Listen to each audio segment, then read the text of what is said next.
मकर राशी 16 ते 19 जुलै. अजूनही वेळ गेली नाही, मनावरचे दुःख हलकं होणार. नमस्कार मित्रांनो, श्री स्वामी समर्थ. मकर राशी 16 ते 19 जुलै 2026. राशी भविष्य. डोंगर किती उंच असला तरी त्याच्या शिखरावर पोहोचणारा माणूस एकाच वेळी तिथे पोहोचत नाही. तो प्रत्येक पाऊल संयम आणि टाकत पुढे जात असतो. मकर राशीच्या मंडळींनो, तुमच्या आयुष्यात प्रवास असाच आहे, पण येणारा हा आठवडा तुमच्या अनेक वर्षाच्या संयमाची, कष्टाची आणि जिद्दीची पहिली मोठी पावती घेऊन येण्याची शक्यता आहे. मकर राशी 16 ते 19 जुलैचा आठवडा तुमच्यासाठी साधा नाही. हा काळ जणू नियतीने तुमच्या आयुष्यात लिहिलेल्या नव्या पर्वाची सुरुवात आहे. आठवड्याच्या प्रारंभी येणारे आषाढ तुम्हाला एक गहन संदेश देत आहे, जो बदलता येत नाही. स्वीकारा तो संदेश आणि जे घडवता येते त्यासाठी संपूर्ण ताकदीनिशी उभे राहा. याचा आठवड्यात ज्येष्ठ महिन्याची सांगता होऊन पवित्र आषाढ महिना प्रारंभ होत आहे. हा महिना केवळ धार्मिक दृष्टिकोनातून नव्हे तर मानसिक आणि आध्यात्मिक परिवर्तनाचा काळ मानला जातो. वारकऱ्यांच्या ओठांवर विठ्ठलाचे नाम, पावसाच्या सरींनी ताजीतवानी झालेली धरती आणि भक्तीने भरलेले वातावरण तुम्हाला एक नवा विचार देणार आहे. कष्ट कधीच वाया जात नाही, योग्य वेळ आली की त्याचे फळ नक्की मिळते. मकर राशीच्या व्यक्तीने स्वभावाने शांत, जबाबदार आणि अत्यंत मेहनती असतात. अनेक वेळा तुम्ही स्वतःच्या भावना बाजूला ठेवून कुटुंबासाठी, कामासाठी किंवा जबाबदाऱ्यांसाठी जगता. तुमच्या संघर्षाची पूर्ण कल्पना प्रत्येकाला नसते, पण ग्रह सांगत आहेत की या आठवड्यात तुमच्या काही प्रयत्नांची दखल घेतली जाऊ शकते. ज्या गोष्टींसाठी तुम्ही अनेक दिवस मेहनत घेत आहात त्यात सकारात्मक हालचाल दिसू लागेल. तथापि हा आठवडा फक्त संख्येचा नाही तर तो विवेकाची परीक्षाही घेणार आहे. काही निर्णय खूप आकर्षण वाटतील, पण प्रत्येक चमकणारी गोष्ट सोने नसते. त्यामुळे कोणताही मोठा निर्णय घेण्यापूर्वी त्याचा दूरगामी परिणाम नक्की विचारात घ्या. त्या 7 दिवसात तुमच्या आयुष्यात एखादी अनपेक्षित भेट, जुना संपर्क, रखडलेले काम किंवा अचानक मिळालेली माहिती मोठे बदल घडवू शकते. काही लोकांसाठी हा काळ नवीन सुरुवातीचा असेल तर काहींसाठी अपूर्ण राहिलेल्या प्रवासाचा पुन्हा गती देणारा ठरेल. पण या आठवड्यात ग्रह नक्षत्रांनी तुमच्यासाठी नेमके काय लिहून ठेवले आहे, कोणत्या क्षेत्रात नशीब साथ देईल आणि कोणकोणत्या बाबतीत सावध राहणे आवश्यक आहे आणि कोणता निर्णय तुमच्या भविष्याचा पाया अधिक मजबूत करू शकतो, तर चला काळाच्या शांत प्रवाहात दडलेले संकेत, ग्रहांच्या सूक्ष्म हालचाली आणि नियतीने मकर राशीसाठी राखून ठेवलेले या आठवड्याचे रहस्य आता एक एक करून जाणून घेऊया.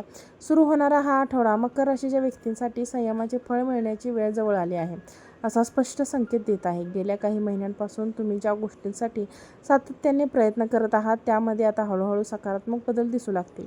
सुरुवातीला सर्व काही संथगतीने सुरू होत असल्यासारखे वाटेल, पण आठवड्याच्या उत्तरार्धात परिस्थिती तुमच्या बाजूने वळताना तुमचा आत्मविश्वास पूर्वीपेक्षा अधिक मजबूत होईल. जे निर्णय घेण्यास तुम्ही आत्तापर्यंत संकोच करत होता त्याबाबतीत आता स्पष्टता मिळू लागेल. अनेक दिवसापासून मनात असलेला गोंधळ दूर होईल आणि पुढील काही महिन्यांसाठी तुम्ही ठाम नियोजन करू शकाल. मात्र ग्रहांचा एक इशारा आहे, घाईघाईने घेतलेला योग्य निर्णय चुकीचा ठरू शकतो. त्यामुळे प्रत्येक पाऊल विचारपूर्वक उचला आणि कामाच्या ठिकाणी तुमच्या प्रामाणिकपणाची आणि जबाबदारीची दखल घेतली जाईल. वरिष्ठ अधिकारी तुमच्यावर विश्वास दाखवू शकतात किंवा एखाद्या महत्त्वाच्या कामाची जबाबदारी तुमच्याकडे सोपवू शकतात. सुरुवातीला ती जबाबदारी मोठी वाटली तरी ती स्वीकारण्यास मागे हटू नका, कारण याच कामातून तुमच्या प्रगतीचा मार्ग खुला होण्याची शक्यता आहे. जर तुम्ही नवीन नोकरीच्या शोधात असाल तर या आठवड्यात एखादी चांगली संधी अचानक समोर येऊ शकते. जुना केलेला अर्ज तुमच्यासाठी उपयोगी पडू शकतो. मात्र पगार पाहूनच निर्णय घेऊ नका. भविष्यातील वाढ, कामाची वातावरण आणि शिकण्याची संधीही याचाही विचार करा. व्यवसाय करणाऱ्या व्यक्तींसाठी हा आठवडा विश्वास वाढवण्याचा आहे. ग्राहकांची प्रामाणिक व्यवहार केल्यास त्याचा दीर्घकालीन फायदा मिळेल. एखादा जुना ग्राहक पुन्हा संपर्क साधू शकतो किंवा रखडलेला व्यवहार मार्गी लागू शकतो. नवीन भागीदारी करण्यापूर्वी सर्व अटी काळजीपूर्वक तपासा. तोंडी आश्वासनापेक्षा लेखी करारावर भर द्या. आर्थिक बाबतीत ग्रह सावध राहण्याचा सल्ला देत आहेत. पैसा मिळेल, पण त्याचबरोबर खर्चही वाढू शकतो. विशेषतः घर, आरोग्य किंवा धार्मिक गोष्टींसाठी करण्यासाठी खर्च होण्याची शक्यता आहे. त्यामुळे अनावश्यक खरेदी टाळा. या आठवड्यात केलेली छोटी बचत पुढे काळात मोठा आधार ठरू शकतो. अडकलेले पैसे मिळण्याची शक्यता आहे. काही व्यक्ती नाही कौटुंबिक जीवनात शांतता आणि समजूतदारपणा महत्त्वाचा ठरेल. घरातील एखाद्या विषयावर सर्वांचे मतभेद होऊ शकतात, पण तुम्ही शांत राहिला तर परिस्थिती सहज हाताळू शकाल. ज्येष्ठ व्यक्तींचा सल्ला दुर्लक्षित करू नका, त्यांच्या अनुभवामुळे योग्य मार्ग सापडू शकतो. प्रेमसंबंधामध्ये संयमाची आवश्यकता आहे. भावना व्यक्त करताना शब्द जपून वापरा. गैरसमज वाढू नयेत म्हणून स्पष्ट संवाद साधा. विवाहित व्यक्तींनी जोडीदारांसोबत वेळ घालवण्याचा प्रयत्न करावा. एक छोटासा संवादही नात्यातील अंतर कमी करू शकतो. आरोग्याच्या बाबतीत कामाच्या धावपळीत स्वतःकडे दुर्लक्ष करू नका. सांधेदुखी, पाठदुखी, थकवा किंवा झोपेचा अभाव जाणवू शकतो. नियमित व्यायाम, पुरेशी झोप आणि साधा सात्विक आहार तुम्हाला ऊर्जा देईल. मानसिक शांततेत शांततेसाठी दररोज काही वेळ ध्यान किंवा नामस्मरण करा. विद्यार्थ्यांसाठी हा आठवडा अभ्यासात सातत्य ठेवण्याचा आहे. अवघड विषय टाळण्यापेक्षा त्यांच्यावर अधिक लक्ष केंद्रित करा. शिक्षकांचे मार्गदर्शन आणि स्वतःचा नियमित सराव यामुळे अपेक्षेपेक्षा चांगले परिणाम मिळू शकतात.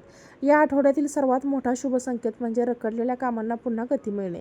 अनेक दिवसापासून थांबलेली योजना, अडकलेले निर्णय किंवा पूर्ण न झालेली इच्छा पुन्हा पुढे सरकू शकते. त्यामुळे निराश होण्याचे कारण नाही. ग्रहांची चाल सांगते की तुमच्या आठवड्यातील तुमच्या आयुष्यातील काही बंद दरवाजे आता हळूहळू उघडू लागतील. शेवटी मकर राशीच्या मंडळींनो, एक गोष्ट नेहमी लक्षात ठेवा. पर्वतावर चढणारा माणूस चित्राकडे पाहून नाही तर प्रत्येक पाऊल काळजीपूर्वक टाकून यशस्वी होतो. त्याचप्रमाणे तुमच्या आयुष्यात मोठे यश एका दिवसात मिळणार नाही, पण या आठवड्यात घेतलेला योग्य निर्णय, केलेली प्रामाणिक मेहनत आणि दाखवलेला संयम पुढील काळात तुम्हाला अपेक्षेपेक्षा मोठे यश मिळवून देऊ शकतो. आषाढाच्या या पवित्र प्रारंभी श्री विठ्ठलाचे नामस्मरण करा. आपल्या कुलदेवतांचे आशीर्वाद घ्या आणि मनातील नकारात्मक विचारांचा निरोप द्या. ईश्वरावर श्रद्धा, स्वतःवर विश्वास आणि कर्मावर निष्ठा ठेवली तर हा आठवडा तुमच्या जीवनातील एका नव्या उज्ज्वल पर्वाची सुरुवात ठरू शकतो. मित्रांनो, व्हिडिओ आवडला असेल तर व्हिडिओला लाईक, शेअर, सबस्क्राईब करा. व्हिडिओ शेअर करा. श्री स्वामी समर्थ.